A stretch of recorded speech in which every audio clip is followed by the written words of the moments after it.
భారత communist party వర్ధిల్లాలి, భారత కమ్యూనిస్టు పార్టీ సిపిఐ జిందాబాద్ జిందాబాద్ జిందాబాద్ సిపిఐ జిందాబాద్ జిందాబాద్ జిందాబాద్ సిపిఐ జిందాబాద్ భారత కమ్యూనిస్టు పార్టీ వర్ధిల్లాలి, భారత కమ్యూనిస్టు పార్టీ వర్ధిల్లాలి.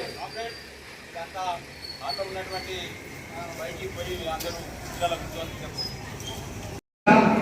మరింత పోరాటాలను నిర్వహిస్తూ ఈ దేశంలో అనేక మార్పులకు పునాదైంది. కమ్యూనిస్టు పార్టీ నిర్వహించినటువంటి పోరాటాల ఫలితంగా నేడు ఈ దేశంలో అనేక మార్పులు చట్టాలు వచ్చినాయి. భారతదేశానికి స్వాతంత్రం వచ్చి 1947 ఆగస్టు 15 వస్తే మన రాజ్యాంగాన్ని మనం ఏ రకంగా ఈ దేశంలో పరిపాలన చేయాలి, ప్రజలకు ఆదేశిక సూత్రాలు, ప్రాథమిక హక్కులు, చట్టాలు రూపొందించుకొని దాని పరిధిలో ఓట్ల ద్వారా ఎన్నిక కాబడినటువంటి శాసనసభ్యులు, పార్లమెంటు సభ్యులు, ముఖ్యమంత్రులు, ప్రధానమంత్రులు పనిచేయాల్సినటువంటి రాజ్యాంగాన్ని, చట్టాన్ని రూపొందించుకున్నాం. ఈ దేశంలో 11 సంవత్సరాలుగా ఈ దేశాన్ని పరిపాలన చేస్తున్నటువంటి భారతీయ జనతా పార్టీ అధినేత నరేంద్ర మోడీ భారత రాజ్యాంగాన్ని తుమ్మలు దొక్కుతూ సెక్యులర్ అన్ని కులాలు, మతాలు ఈ దేశం ప్రపంచంలో మానవాళి బతుకుతూ జీవిస్తున్నటువంటి ఏ దేశంలో కూడా కుల వ్యవస్థ లేదు, మత వ్యవస్థ లేదు. కొంత మతాలు ఉన్నా కుల వ్యవస్థ లేదు. కానీ దురదృష్టం ఈ భారతదేశంలో కుల వ్యవస్థ అత్యంత ప్రమాదకరంగా పడగబెట్టి కాటు వేస్తున్నటువంటి కోణం నేడు ఉన్నది.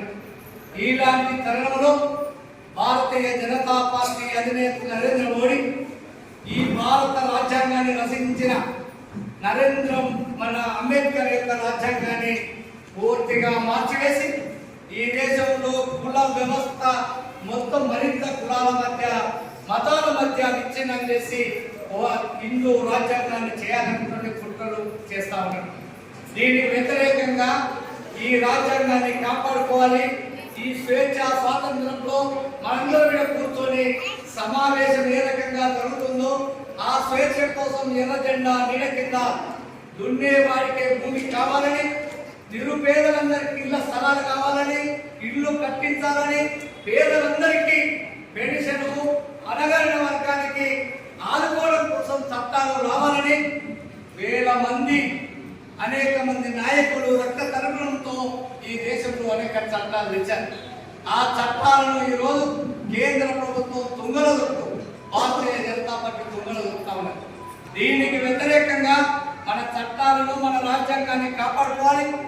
అణగారిన వర్గం, కార్మికులు, కర్షకులు, మహిళలు, యువకులు, విద్యార్థులు, అణగారిన వర్గం, అట్టడు ఉన్న దోపిడీ గురవుతున్న వర్గం కోసం ఎర్ర జెండా నీడ కింద అందరినీ సమీకరించి రాబోయే కాలంలో పోరాటాలు మరింత విస్తృతపరచాలని కమ్యూనిస్టు పార్టీ నిర్ణయం చేసింది.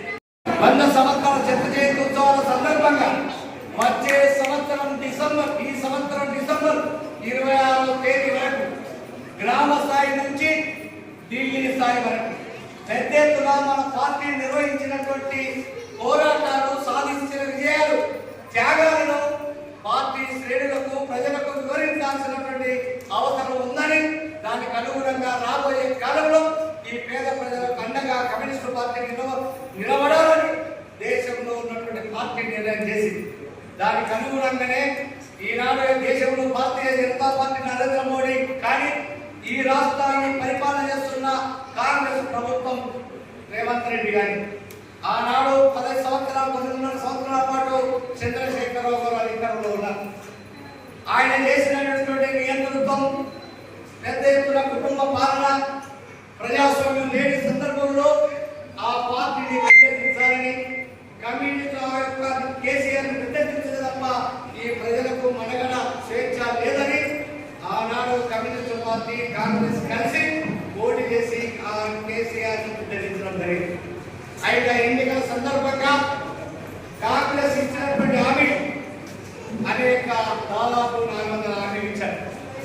సరే, ఇచ్చినటువంటి హామీలలో కేవలం 200 యూనిట్ల వరకు కరెంటు, గృహాలకు కరెంటు, మహాలక్ష్మి పేరు మీద బస్సులకు ఉచితంగా మహిళలకు మహాలక్ష్మి పథకం 6 గ్యారంటీలలో ఒక 4 గ్యారంటీలు మాత్రమే మనవుతున్నాయి.